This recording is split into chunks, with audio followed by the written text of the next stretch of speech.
Bien, salut à tous, c'est Ghost Rider. Je suis avec Thomas Wessler. Aujourd'hui, on va faire la review de AEW Double or Nothing 2021. Salut tout le monde. Alors, du coup, je vais présenter la carte. Donc, on va commencer par le match de kick-off qui était Serena Deeb contre Rio. Un match simple pour le championnat du monde féminin de la NWA. Et le match a duré 14 minutes et 5 secondes. Ok, bon ben moi personnellement, je trouve que pour un match d'ouverture, il était très très bon. Je trouve que Serena était une très bonne heel durant le match. Et perso, comme je te l'avais dit, je trouve que Serena, elle a quelque chose en plus quand elle est heel que quand elle est face. Donc perso, ouais, bon, c'était pas un match avec forcément de rivalité, donc j'ai pas grand-chose à dire. Mais le match était excellent.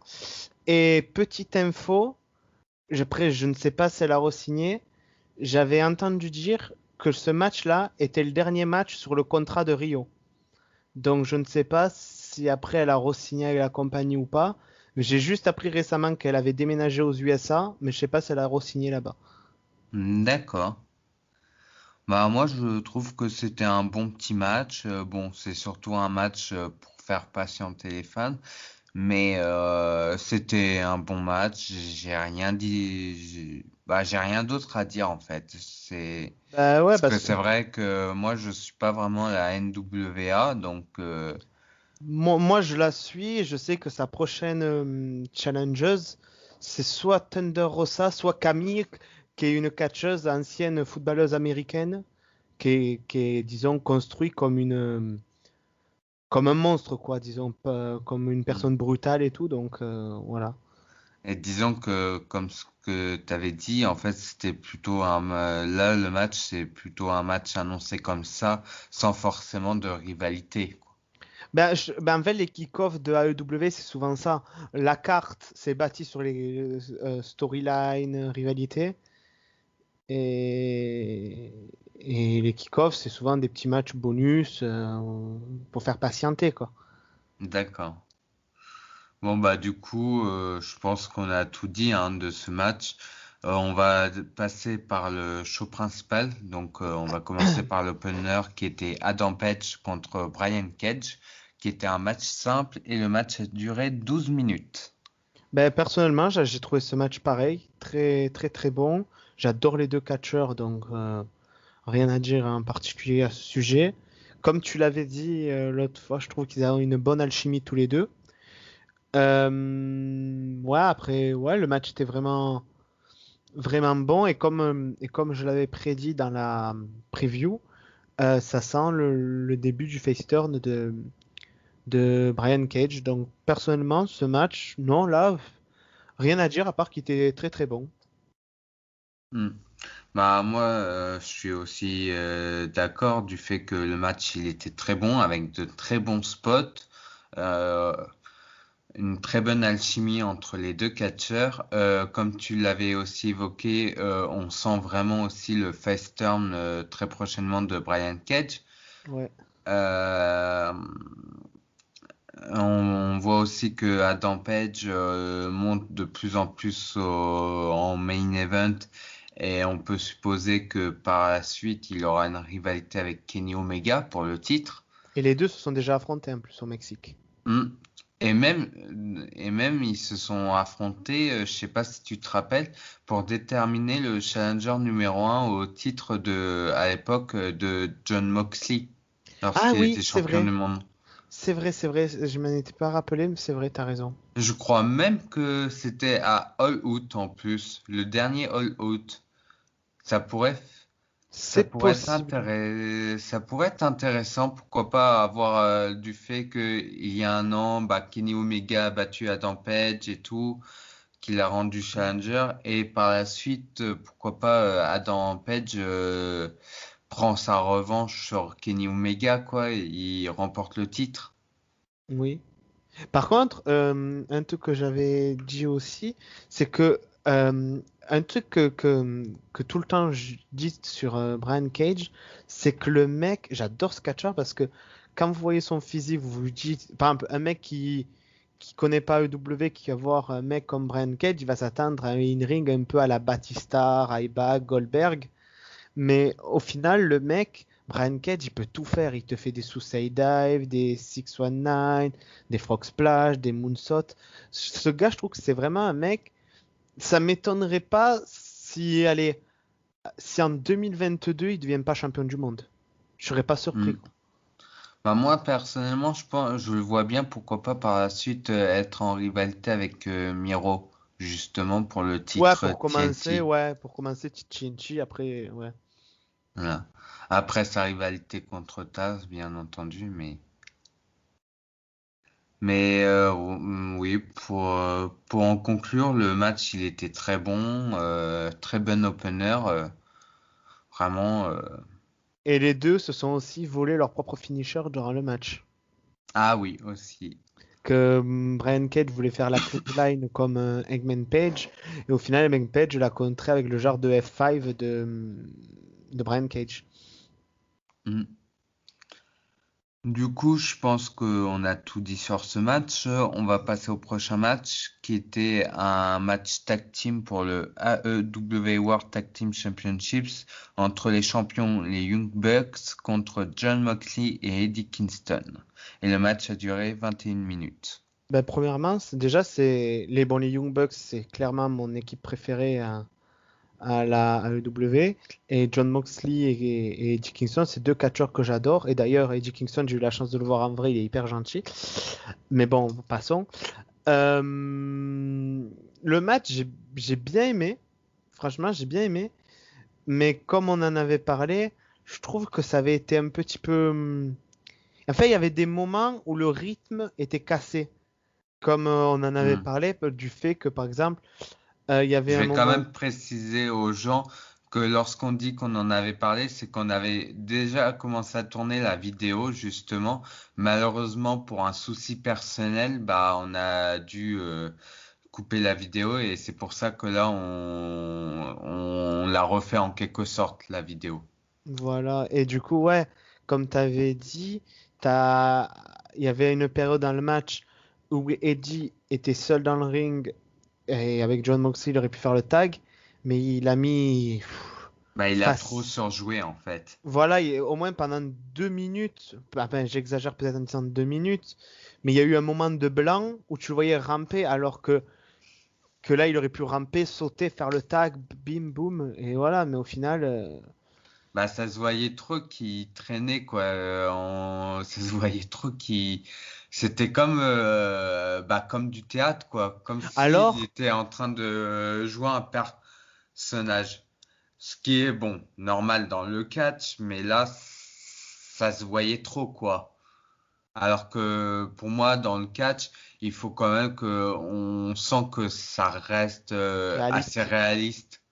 ouais, ouais, que là c'était, euh, non, le match était bon, c'est juste ce moment en fait. Hmm. Tu retires ce moment du match, tu laisses tout le reste, le match est parfait. Ah bah Sur- oui, comme je l'avais dit. Mais oui, là, ce moment, c'était, bon, on va pas dire du comedy wrestling, parce que ça serait une insulte de dire ça, mais disons, il a trop, ouais, comme tu l'as dit, je trouve que c'est le meilleur mot, il a trop surjoué le fait, alors que c'était, que même si je me souviens bien, c'était vers le début du match, c'était pas vers la fin, quoi. C'était au C'était, début, c'était vraiment.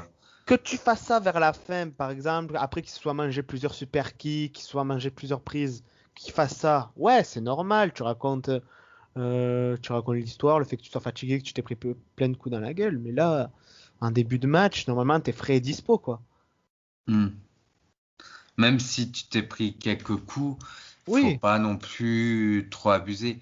Et personnellement, je trouve que le match, même si le match, je le trouve excellent et tout, c'est vrai que ce moment-là, bah, ça a un petit peu gâché pas totalement le match, mais ça a gâché un petit peu quoi. c'est ça. Par contre, ce que j'ai pas évoqué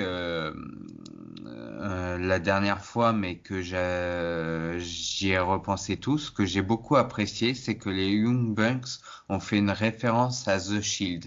Oui, Ça, Ça, personnellement, j'ai beaucoup apprécié cette référence Oui, c'est vrai. en Que, mode pour se moquer de John Moxley et c'était vraiment un très bon moment en fait. et je vais peut-être dire une bêtise, mais je crois que même, euh, je sais pas à quel épisode c'était, qu'il y avait eu une attaque où Kenny et les Young Bucks avaient attaqué John. Je crois qu'ils y avaient fait le trip powerbomb du Shield. Mais je sais plus auquel c'était. Donc c'est pas la première fois qu'ils font référence au Shield. Je sais. Hmm. Mais après, à quel épisode c'était, ça je m'en souviens plus.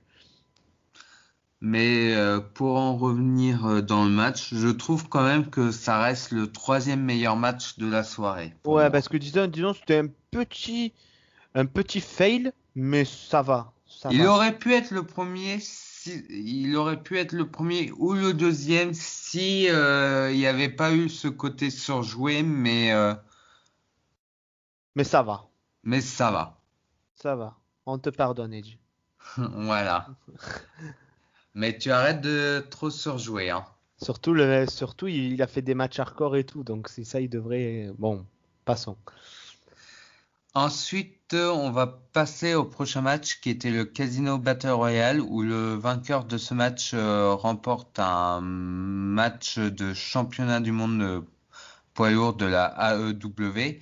Donc le vainqueur c'était Jungle Boy en éliminant en dernier Christian Cage. Et le match a duré 23 minutes et 30 secondes. Ben moi, le match, j'ai bien aimé. Ben, je vais dire les 3 points que j'avais dit l'autre fois. Bon, déjà, j'ai bien aimé que dans la bataille royale, il y ait quand même les continuités des rivalités, que ce soit entre la Nightmare Factory et oui, enfin le groupe de QT Marshall et le groupe de Koji, ça j'ai bien aimé. J'ai bien aimé aussi, ben, un deuxième point, ben, les débuts de Lio Rush, que je m'y attendais pas du tout. Je m'attendais à plusieurs noms, mais Lio Rush, comme j'avais dit, vu que je savais qu'il était à la New Japan, MLW, qu'il catch sous le nom de Spider-Man à la AAA, etc., je me suis dit, bon, je m'attendais pas à lui, quoi. Et disons, c'est une bonne surprise et j'ai hâte de le revoir. Et dernier point, j'ai bien aimé aussi le final avec Matarji, Christian et Jungle Boy, où en mode, tu vois les deux vétérans dire ouais, on se met à deux pour éliminer le jeune, et que là, au final, ben, Christian, il a fait un peu ça à la Edge, quoi. Il a fait l'opportuniste en mode ouais, ouais, on fait équipe, hop, casse-toi, et après, il a éliminé Matt. Et ah oui, et aussi, j'allais oublier, j'ai bien aimé aussi Jungle Boy qui m'a fait beaucoup penser dans le match à des Kofi, Morrison ou Michaels, que pendant le match, beaucoup de personnes ont essayé de l'éliminer, mais il a toujours trouvé un stratagème pour revenir dans le ring. Hmm. Bah moi personnellement, je trouve que c'était une Battle Royale assez classique que j'ai quand même bien aimé, mais classique à mon goût. Ce que je trouve peut-être un petit peu dommage, c'est que certains catcheurs sont passés à la trappe, comme Evil Uno. Il y avait qui d'autre Lee aussi, Johnson, Lee Johnson aussi, que Solo, malheureusement on les a pas vus assez. Encore pour certains catcheurs, je peux comprendre du comme genre Serpentico. Serpentico ou même Masscaster, le mec qui se vante et au final se fait éliminer rapidement. Ça, j'aurais pu comprendre. Il y a Matt Sydal aussi que je trouve dommage qu'il s'est fait éliminer assez rapidement. Mais sinon, après, c'était une Battle Royale que j'ai beaucoup aimé. J'ai beaucoup aimé la surprise de Lio Rush. Après, qu'est-ce que je pourrais dire d'autre? Après, pour la victoire de Jungle Boy, bah, c'est mérité. Je pense pas qu'il remportera le titre du monde poids lourd, mais je pense que pourquoi pas avec Luchasaurus, c'est bien Oui, ça? oui, oui, Oui. c'est ça. Et Marco Stunt. Je pense qu'ils vont, pourquoi pas, aller chercher les titres par équipe plus tard. Oui, ouais, je pense, ouais. Après, je t'avoue, j'aimerais bien le voir avec un titre solo, Jungle Boy. Hmm. Donc, ou alors, pourquoi pas affronter Miro. Là, ça pourrait être intéressant, Miro Jungle Boy. C'est vrai. Mais disons que là, la Casino Battle Royale, là, je la considère comme un petit apéritif, un petit peu en mode pour digérer avant d'autres gros matchs et tout. C'est ça. Du coup, j'ai pas grand-chose à dire sur ce match. Ben, moi non plus. Ben, Euh, je pense qu'on a tout dit en fait. Disons, sur une bataille royale, on peut pas dire grand-chose, disons. hmm. Donc, on va passer au prochain match qui était Cody Rhodes contre Anthony Ogogo, match simple. Et là, on a beaucoup de choses à dire, je pense. Et le Ouais. match a duré 10 minutes et 55 secondes. Bon, déjà, ce match-là fait partie un de mes matchs préférés du pay-per-view. Déjà. Le match était très bon. Je trouvais Anthony Ogogo excellent du fait que ben, les récentes semaines, on l'avait vu juste, ben, disons, vite fait casser des gueules, quoi. Il venait, un, deux, trois coups de poing, c'était bâclé. Que là, il a vraiment eu un bon match d'une assez bonne durée. Et voilà. Le seul petit bémol que j'ai vu que Sofiane et moi on partage le même avis, que j'ai vu qu'il y a beaucoup de personnes qui partagent le même avis, c'est comment Anthony a perdu. Le match était excellent, Anthony dominait, après Cody il est revenu, bon ça voilà. Bah, en fait, Mais c'est pas le fait comment il l'a perdu, mais ouais, la oui, construction du match par rapport au résultat, en fait. bah, disons, Anthony il est vu comme quand même quelqu'un de puissant quand même, c'est pas le n'importe qui quoi. Donc, je pensais, ben, comme j'avais dit, lors d'un match contre Brody Lee qu'il avait fait dans le passé, pour battre Brody Lee, il avait enchaîné deux trois crossroads. Que là, Anthony, il a fait OK, une grosse prise, mais je, pour moi, il aurait dû faire comme avec Brody Lee, par exemple, un ou deux crossroads, là, le battre. Que là, pour moi, ben, pour, c'est pas le ridiculiser, mais c'est Le rendre moins crédible. ouais, enfin, moi j'aurais vu une fin plus avec plus d'impact. Enfin, je sais pas trop comment expliquer en fait. Bah, si tu veux, moi, je peux peut-être évoquer les deux scénarios que j'aurais vus Ouais, vas-y. en fonction. Alors, personnellement, ça, pour moi, c'est le gros point négatif de ce pay-per-view. Le match n'est pas mauvais. Anthony Ogogo, il a fait une très bonne performance. Déjà, là, j'ai rien à dire sur ça. Ce que je trouve dommage dans le match, c'est qu'il n'y a pas de cohérence entre le booking du match et le résultat. Car dans le match, Anthony Ogogo a complètement dominé Cody Rhodes, bah, au moins 85-90% du match. Ouais. Et ce que je trouve dommage, c'est que on donne la victoire à Cody Rhodes sur une prise peut-être violente, mais pas au point de mettre KO un catcheur, quoi. C'est ça. Et je trouve que au final, sa victoire, c'était plutôt le côté juste pour le côté American Dream. Côté Mais patriote. ouais, voilà. Mais ce que je trouve dommage, c'est que il n'y a pas de référence avec déjà avec Dustin Rhodes ou d'anciennes légendes américaines. Pourquoi pas bah, en plus de Dustin Rhodes, pourquoi pas des anciens Ric rivaux Flair. de Dustin Rhodes. Bah encore Ric Flair, il y a eu un petit hommage parce La qu'il prise a en fait un 4. figure, ouais. Mais j'aurais bien voulu voir peut-être d'autres. Je pense qu'il y avait peut-être Mister Perfect aussi. Mister Perfect. Il y avait Sting. Il y avait. Voilà, pourquoi pas faire Enfin, il y en a tellement. Il y en a tellement des rivaux de Dusty Rhodes. Je pourrais t'en citer plein, mais Mais ouais, il y a. ouais, je dirais quand même les plus grands, mais au moins faire des références, dont notamment son père.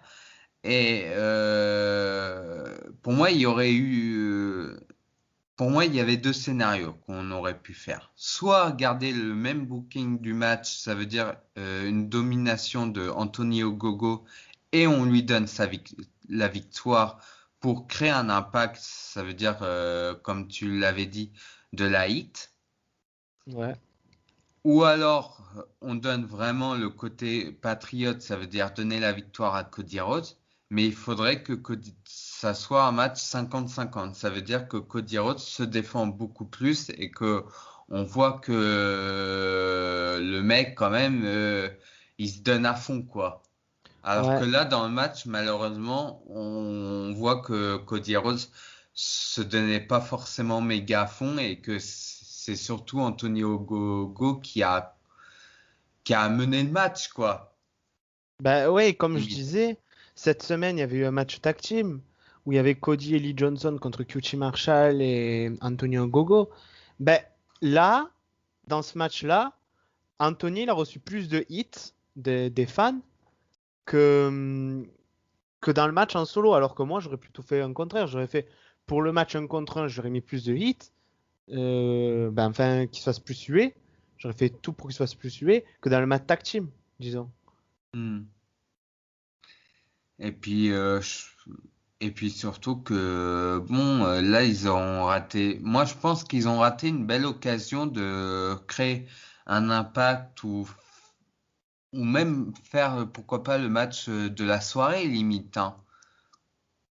Bah oui. Parce que là, on aurait pu faire beaucoup de références et malheureusement, bah, j'ai trouvé que par rapport à Cody Rhodes, j'étais sur ma faim. Bon match, mais ouais. Bah, en fait, Mm, je trouvais que Cody Rhodes, il était un petit peu invisible dans le match. Il y avait que Anthony Ogogo. c'est ça. Non, non, mais je vois ce que tu veux dire. Ouais. Bah, disons, c'est comme si dans un match de boxe, par exemple, le mec se fait boxer pendant tous les rounds, il se prend des coups, des uppercuts, il répond pas, et qu'au dernier round, le mec il donne un uppercut, il met KO l'adversaire. C'était un Hmm. peu, pour faire référence un peu, c'était un peu comme ça, quoi, au moment que je vois le match, quoi. Oui, voilà, c'est un peu les matchs où d'un coup Après, j'adore un Cody, gars hein, un mais gars domine totalement le match et puis au final l'adversaire revient en une seule prise quoi. voilà. Après, comme je dis, j'adore Cody, j'ai rien contre sa victoire, mais moi, j'aurais fait plus avec un finish. Bah, un finish et aussi pourquoi pas le faire défendre beaucoup plus aussi parce que c'est vrai que malheureusement au niveau des prises c'était surtout sur le côté Anthony Ogogo quoi. Oui, c'est ça. Parce que personnellement, dans ce match, pour Cody Rhodes, je ne vois que allez, deux prises. La prise finale et Peut-être pas deux prises, peut-être t'exagères un peu, mais oui, il n'y a pas eu beaucoup de prises. bah, disons que dans mes souvenirs, je me rappelle juste que deux prises en fait. Le Ouais, enfin, figure des deux. four, Ouais, voilà. le figure four et la prise finale quoi. Ouais, des deux spots les plus importants réalisés par Koji, quoi, disons. Voilà, alors que Anthony Ogogo, il en a fait Le Frog beaucoup Splash, plus lui. Frog Il y avait le front Splash, catch, Olympic Slam, oui voilà. ses enchaînements de coups de poing aussi. Ouais, il y a eu beaucoup de choses. Donc, ouais. Bon match, ouais, bon match, mais la fin, voilà. Moi, pas mauvais, mais je trouve que ça reste le point noir de ce pay-per-view. D'accord. Bah, c'est le match que j'ai le moins aimé de ce pay-per-view. Moi, disons, non, moi, il fait quand même partie de mon top 3 quand même, malgré tout. Je suis pas d'accord, perso. Après, je dirai plus tard les deux autres, mais pour le moment, lui, il fait partie, ouais, de mon top 3. Donc ensuite, le prochain match, c'était un match simple pour le championnat TNT de la AEW. Donc le match a duré 9 minutes 50. C'était Miro le champion contre Lance Archer, accompagné de Jex Roberts. Donc, quel est ton avis sur le match? Ben, moi, vraiment bien aimé le match. En fait, c'était un match, disons, entre deux gros monstres. Non, j'ai bien aimé. J'ai bien aimé aussi comment le match il a été construit. J'ai vraiment bien aimé. Là, on a vu un Miro, ben, disons, bien violent, bien badass. Bon, Lance Archer, lui, bon, il est tout le temps badass, tout le temps truc, donc il n'y a pas de souci. Non, franchement, non, le match était très très bon. Et j'ai là, tu vois, la fin qu'ils ont choisie pour le match, je trouvais que c'était la meilleure fin possible. Parce que il n'y a pas eu d'abandon, il n'y a pas eu de tombée. Donc au final, même qu'il y en ait un qui est remporté, il n'y a pas forcément d'un qui a été décrédibilisé par rapport à l'autre. Hmm. Donc là vraiment, ce match, ben, pour moi, ouais, je dirais presque qu'il est parfait. Parce que pour moi, les deux ont eu leur moment. Les deux ont été montrés comme badass. Et voilà quoi. Donc, non, ce match, vraiment, vraiment, peut-être pas dans mon top 3, enfin, je sais pas, mais un de mes matchs préférés du pay-per-view, ça c'est sûr. Bah moi, disons que je suis pas totalement d'accord du fait que le match n'est pas mauvais, c'est bon, mais je trouve qu'on reste sur notre fin. Il aurait quand même mérité, je pense, 5-10 minutes de Oui, plus au peut-être. moins, parce que c'est vrai que je le trouve un petit peu trop court. Alors, bien entendu, j'ai quand même bien aimé le match, mais malheureusement, je suis sur ma faim. Je m'attendais à beaucoup plus entre les deux catcheurs. Qu'est-ce que je pourrais dire d'autre? Après, j'espère pourquoi pas avoir un nouvel affrontement entre les deux catcheurs où cette fois-ci ils auront beaucoup plus de temps et que ça puisse au moins me satisfaire un petit peu mon appétit, si je peux dire. Ouais. Donc, match pas mauvais, mais je considère comme l'un des moins bons dans ce pay-per-view. D'accord. D'accord, d'accord. Ben, du coup, je pense qu'on peut passer au prochain, je Hmm. pense. Oui, je pense. Du coup, le prochain match, c'est un match pour le championnat du monde féminin de la AEW. Donc, c'était Britt Baker contre Hikaru Shida. Et le match a duré 17 minutes et 20 secondes. Ben, tu vois, ce match, je dirais peut-être que c'est mon deuxième match préféré du pay-per-view. Vraiment, ce match, je l'ai adoré. Les deux catcheuses, je les adore. D'ailleurs, j'étais content de la victoire de Britt Baker, malgré que je suis un grand fan d'Hikaru Shida. Parce que bon, je me dis quand même Hikaru Shida, elle a eu un règne de 1 an. Un règne de 1 an, mais comparé à d'autres, bon, on va pas dire de nom, disons comparé à d'autres compagnies qui font des règnes longs, ennuyants, ben ce règne-là, il a été long, mais intéressant. Donc, ben, disons, le règne d'Hikaru Shida, je le comparerais un peu au règne de Asuka à la NXT. C'est-à-dire, elles ont un long règne, mais elles défendaient régulièrement les titres.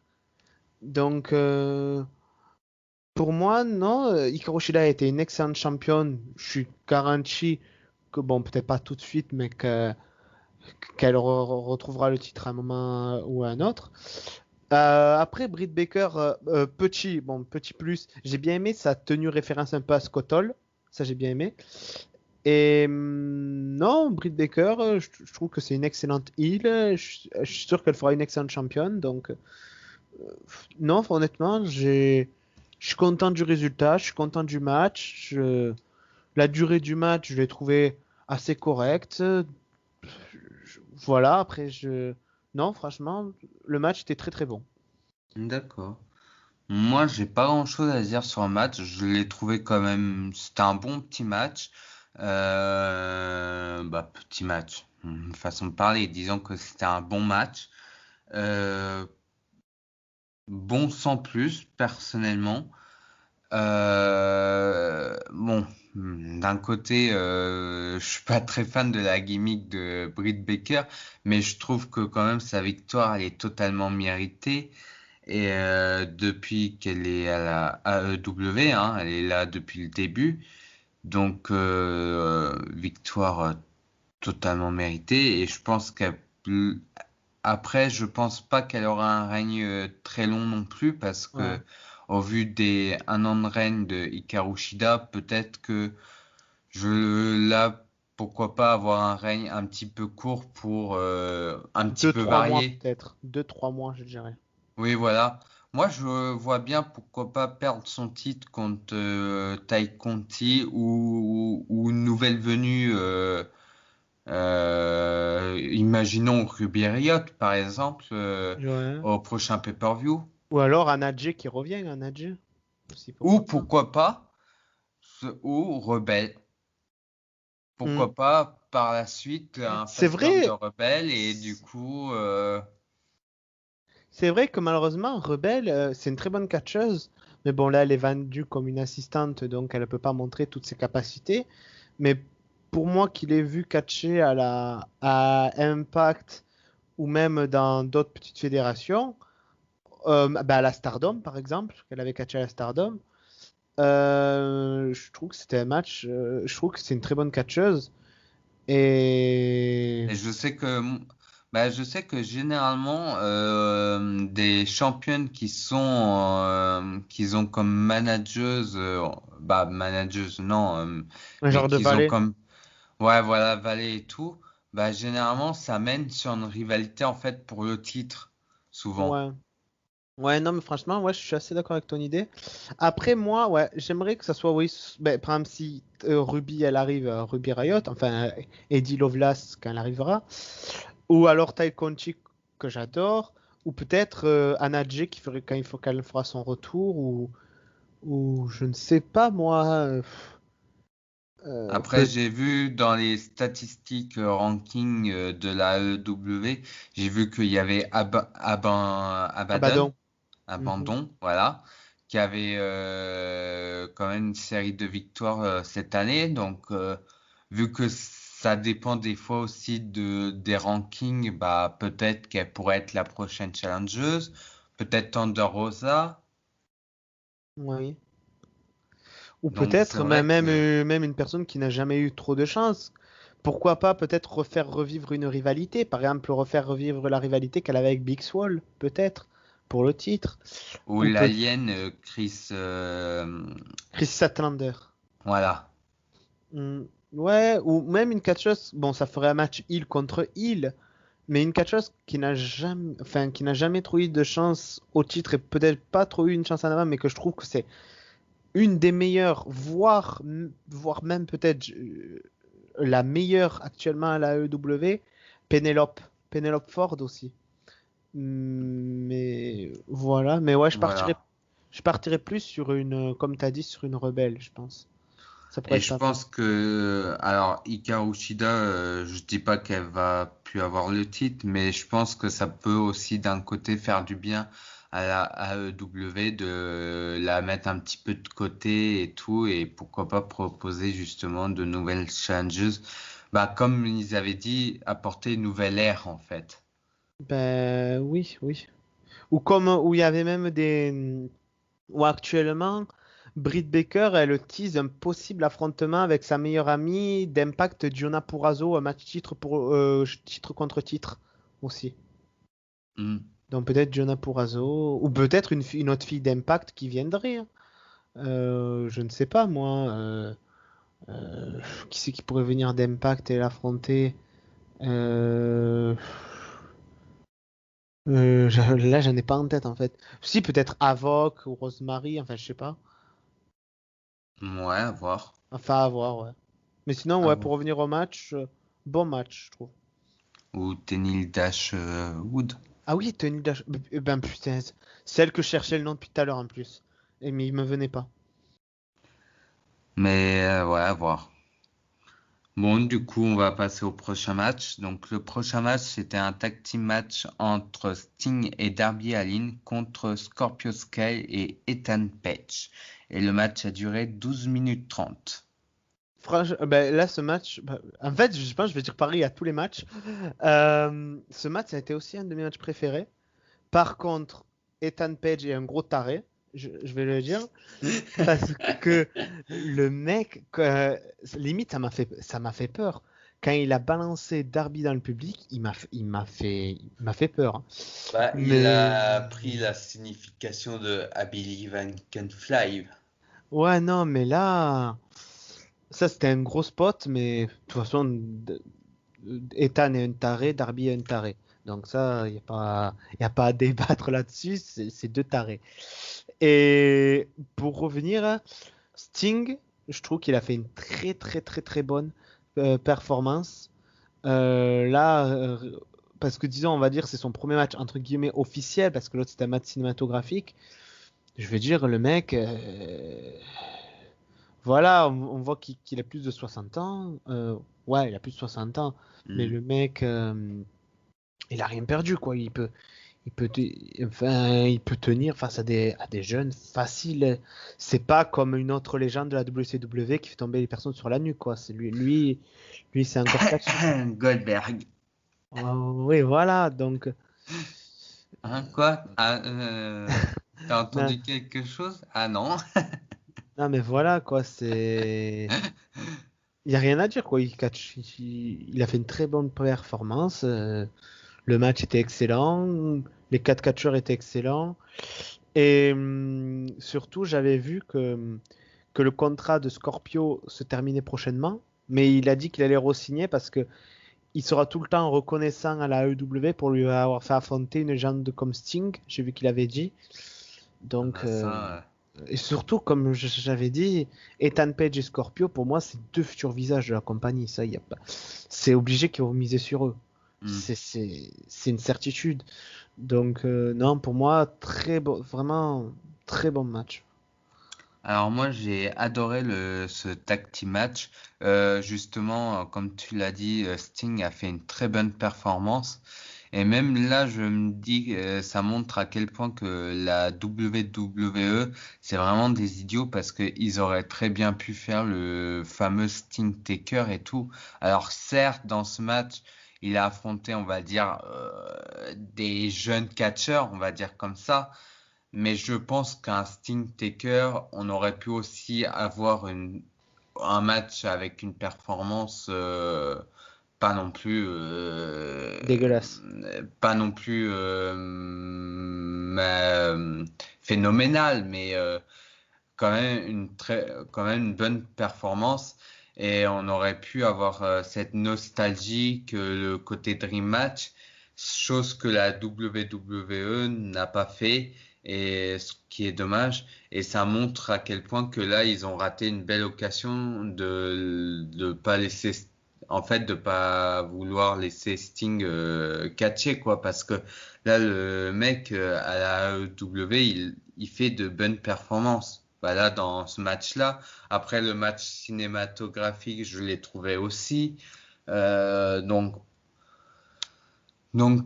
personnellement, je suis content de voir Sting recatcher à nouveau. Et je Ouais, trouve qu'aussi que le match, il était très bon avec de sacrés bons spots. Surtout le saut de Sting hein, ouais, en début de match hein, sur Ethan Page et Scorpio Sky. Et très clairement, j'ai hâte de voir la suite entre les quatre catcheurs. ouais, ouais, ben, je pense que là, on a tout dit, donc là, ouais. Hmm. Et bien entendu, j'ai hâte, pourquoi pas, une rivalité prochaine entre Sting et Darby Allin, ou alors, je vois bien Sting et Darby Allin confronter les Young Bucks pour le titre par équipe.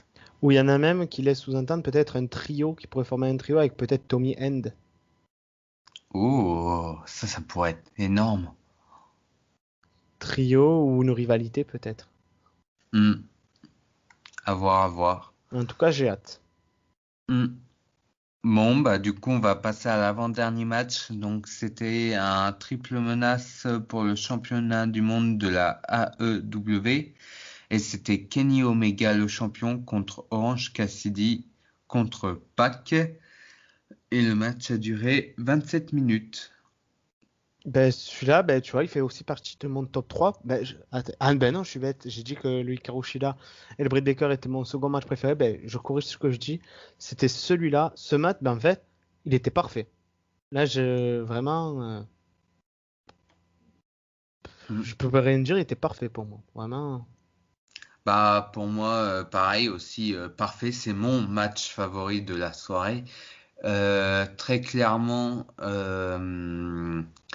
les trois catcheurs, ils ont eu énormément de spots. Il y avait eu vraiment une très bonne alchimie entre les trois. Beaucoup de suspense aussi. Vraiment, j'ai pas grand-chose à dire sur ce match. Il était excellent. Et quand tu vois, bon, Orange Cassidy, bon, il est talentueux, mais je vais revenir sur Pac.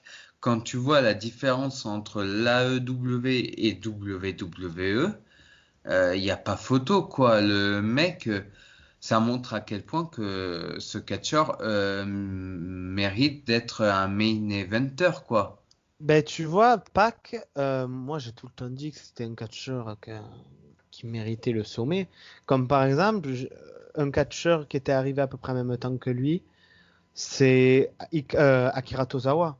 Akira Tozawa, que j'ai connu en même temps que Pac à la Dragon Gate à l'époque.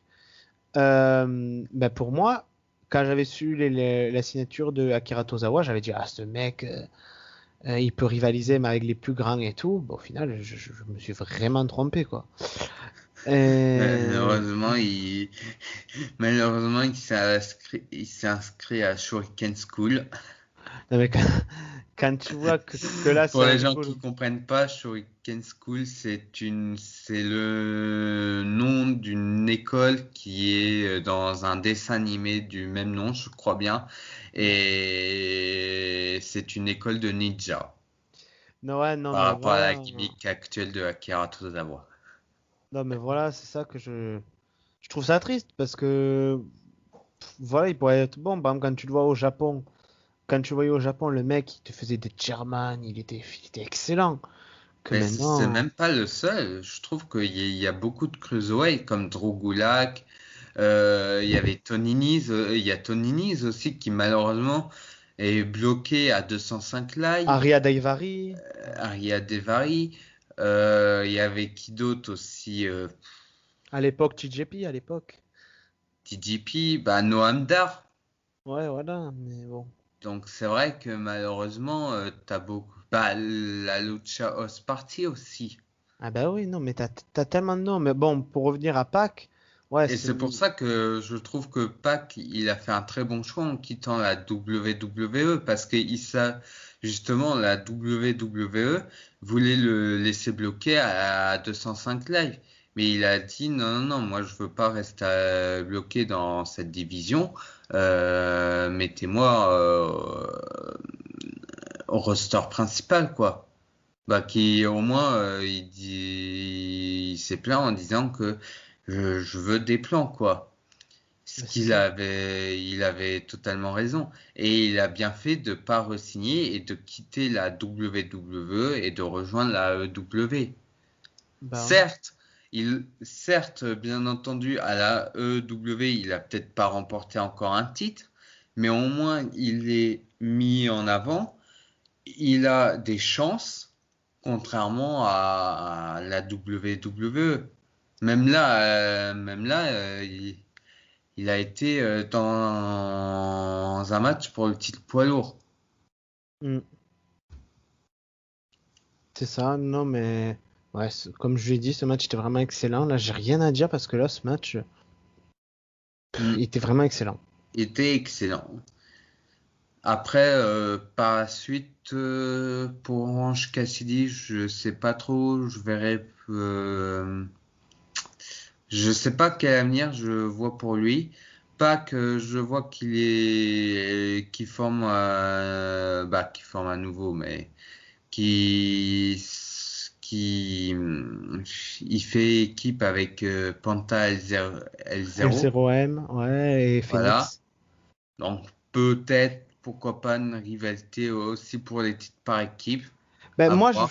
moi, je vois bien, j'ai entendu, Cody, il a dit lors d'une interview que la AEW pourrait prochainement créer des titres trio. Donc, je vois bien peut-être les Best Friends et Orange Cassidy en rivalité contre Pac et Penta et Phoenix. Peut-être une rivalité entre les deux trios. Et je sais qu'il y a aussi, il pourrait avoir un nouveau show AEW Rampage Ou Ouais, ça pourrait être un show un petit peu comme la WWE avec Raw et SmackDown, oui, où ça serait un show avec des nouveaux titres. Donc pourquoi pas un nouveau titre par équipe, justement. ouais, ou un petit trio peut-être, je sais pas. Hmm. À voir. Ou peut-être, moi, un titre que j'aimerais bien voir à la WWE, c'est un titre tag team mixte, qui pourrait être vraiment intéressant. Hmm. Mais bon, à voir. Ouais, faut voir. Et pour Kenny Omega, bah, comme j'avais évoqué tout à l'heure, je pense qu'il affrontera Adam Page. Ah oui, non, mais là. Déjà, il doit s'occuper de Jungle Boy et après Adam Page. Et je pense aussi, et ça j'avais oublié de l'évoquer, mais peut-être aussi pourquoi pas Christian aussi. Hmm. Du coup, on va passer au main event qui était un Stampede. Stampede match. Si The Hunter Circle perd, le clan sera dissous. Donc c'était The Hunter Circle contre The Primad. Et le Ouais. match a duré 30 minutes et 30 secondes. Ben, le match entre Inner Circle et Pinnacle, j'ai bien aimé. Et ben, je dirais quand même, j'ai préféré ce Stadium Stampede au premier. Parce que le premier, il y avait des moments fun et tout, mais il n'y avait pas trop de sérieux que là. C'était vraiment un règlement de compte entre deux groupes. C'était limite une bagarre de gang, quoi. Ce match, j'ai beaucoup aimé. Et voilà. Et petite anecdote que j'ai vue lors d'une interview, la fin du match qui s'est déroulé dans le ring, c'était l'idée de Sami Guevara. En fait, Sami Guevara avait demandé cette fin de match pour, disons, remercier le public, quoi. Disons, vu qu'il savait que le public allait être présent, que c'était le premier show, disons, où il y avait le public à 100%, il trouvait ça bête de finir le match, que le public, en fait, voyait la fin du match à l'écran. Il s'est dit, le public, ils sont là, la salle est pleine, autant leur faire plaisir et finir le match devant eux. Donc, c'est pour ça que le match a été terminé dans le ring. D'accord, J'ai appris. d'accord. Bah, c'est vrai que moi, personnellement, c'était un match que j'ai énormément apprécié. Le seul petit bémol, c'était justement la fin du match que j'ai trouvé trop classique à mon goût. Mais c'est vrai que la raison, je peux totalement comprendre du fait que c'était aussi un remerciement des fans. Après, ce que je trouve peut-être un petit peu dommage dans le match, c'est que malheureusement, on n'a vu qu'une seule fois les équipes Ortiz et Santana et Dash FTR. et Cash Wheeler. Mm. On les a vus seulement qu'un seul moment, alors que pour les autres catcheurs, on a vu au moins deux, trois segments en fait. C'est ça, c'est ça, c'est ça. Mais sinon, le match, il était divertissant de A à Z. Il y avait, en fait, il y avait aussi de l'émotion parce qu'à des moments donnés, j'ai aussi rigolé hein, du fait que, par exemple, MJF qui se prend le tableau, hein, après s'être vanté, il se prend un tableau un petit peu comme les tableaux management et tout. Lorsqu'on fait un petit plan en mode réunion, bah, il se l'est pris en pleine tronche. Donc, ouais, non, il y avait eu des moments, ouais, c'est drôle, où Sean Spears qui se fait courser aussi. Oui. Ben, moi, tu vois, moi, si je pouvais rajouter un truc, c'est que pour moi, la rivalité Inner Circle contre The Pinnacle, c'est pour moi la meilleure rivalité en termes de catch actuelle. Je vais expliquer pourquoi. C'est parce que là, la AEW, ils ont eu un booking, mais vraiment de génie. Ils ont créé un groupe avec Jericho. Donc, Jericho, lui qui est connu à l'international, qui est un des meilleurs catcheurs du monde, il est mis avec des jeunes, donc ça permet aux jeunes d'avoir plus d'espérance, d'avoir plus de visibilité et d'avoir plus de momentum. Après, ils les ont fait devenir des top heels détestés et tout. Après, ils ont mis MJF, qui était déjà un top heel malgré son jeune âge. Ils l'ont mis avec Jericho, donc ça l'a monté un peu plus. Après, ils ont fait le face turn. En fait, je trouve que cette rivalité, Jericho, c'est celui comment dire, que disons pour moi dans cette réalité, c'est grâce à Jericho que tous les jeunes qui sont dans ce match sont mis en avant en fait. Et Hmm. je trouve que vraiment cette rivalité, t'en as aucun mis de côté. Je veux dire, tous, tous les 10 qui sont là ont, disons, On a eu un spot, sont, quoi. sont des grandes stars. Et si tu regardes bien, ce qui est pas mal, c'est que dans chaque équipe, tu as un vétéran. Et Inner Circle, tu as Jericho. Pinnacle, tu as Tully Blanchard. Donc, vraiment, cette rivalité, c'est une de mes rivalités mes préférées de tous les temps, je pense. Hmm. À voir après par la suite. Sinon, je voulais revenir dans le match. Il y avait aussi un moment que j'ai beaucoup apprécié, le fait que Jericho aussi balance les ballons sur MJF et tout. À un Ah moment oui. donné, j'ai même cru qu'ils allaient faire un peu comme dans les Simpsons là. Je sais pas si tu vois l'épisode où en fait où ils font un petit peu comme le festival de Cannes, un petit peu où ils font un festival de cinéma où ils doivent élire un film et tout, et à un moment donné, il y a un film où on voit une personne qui se prend un ballon dans les bijoux de famille.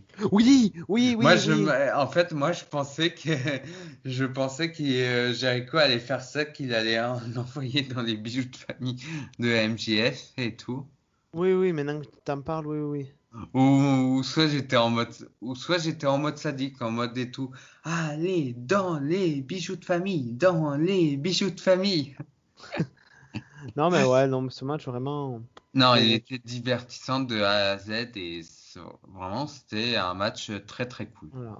Et Ouais. pour revenir, et Et pour le c'est mon pay- deuxième match favori de la soirée pour et moi. pour le pay-per-view en général, bon, ben, comme tous les pay-per-view AEW, jamais été déçu.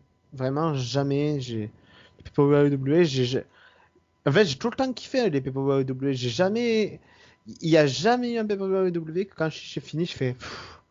Ah, je me suis emmerdé. Ah, il y a un match qui m'a déçu. Bon, des fois, il n'y a pas forcément le catcheur ou la catcheuse que je voulais qui gagne. Ça, je m'en fous. Mais le match, il n'y a jamais eu un match, je veux dire, qui m'a déçu à un point de dire c'était nul. Je veux dire, Mhm. tous les matchs, pour moi, ils étaient bons, quoi. Il n'y en avait aucun qui était mauvais. Mhm. Bah, moi, j'ai beaucoup apprécié le pay-per-view, hein, bon, en faisant une note globale et tout. J'arrive à 7,1 sur 10. C'était un bon show de A à Z, très divertissant. J'ai pas grand-chose à dire hein, sur le pay-per-view, à part pour dire qu'il était vraiment très bon, quoi. Ouais. Et que j'ai hâte de voir le prochain pay-per-view qui sera AEW All Out qui se tiendra en septembre. Et puis c'est tout. Bah, et aussi, pour All Out, j'ai entendu dire que il pourrait avoir justement un genre de Casino Battle Royale, mais féminin cette fois-ci. D'accord. Donc, qui dit Casino Battle Royale féminin dit un début d'une fille, quoi. Hmm. À voir. Voilà. À Mais voir, après, à c'est pas voir. confirmé, donc pour le Hmm. moment, voilà. Bon, bah, du coup, j'espère que la vidéo vous aura plu. N'hésitez pas à vous abonner, à liker et à Et à partager. commenter. N'hésitez pas à donner votre avis sur le pay-per-view dans les commentaires. Et puis, on vous dit à la prochaine pour notre vidéo. À plus. À plus!